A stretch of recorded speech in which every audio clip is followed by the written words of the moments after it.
Alright guys, we're back in the car. So here's the new brake switch. Just click it back on. Like so. Do you hear the clicking?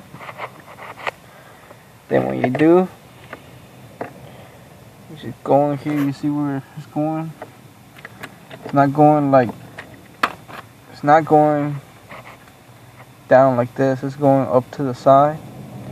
And just letting you guys know, this is gonna be a new piece. This is gonna be a little bit hard just to do with one hand. So what you do is just, well, it's not gonna be hard, it's just gonna be a little tight. And then you gotta get it in there. Yeah, get it in there.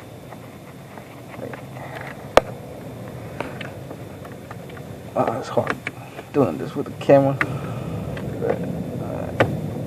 So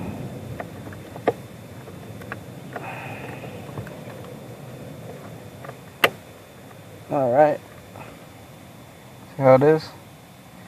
Then you just grab it.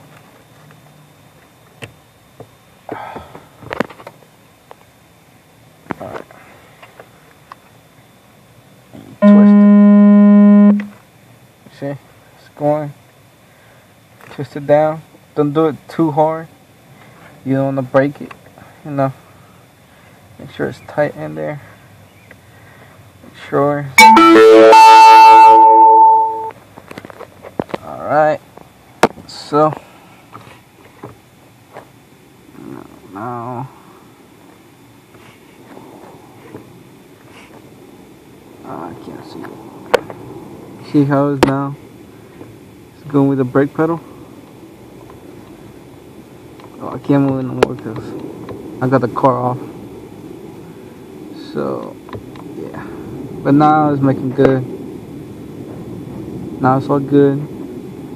So, yeah. It just, again, this is for a 2006 Suzuki Forenza brake light switch.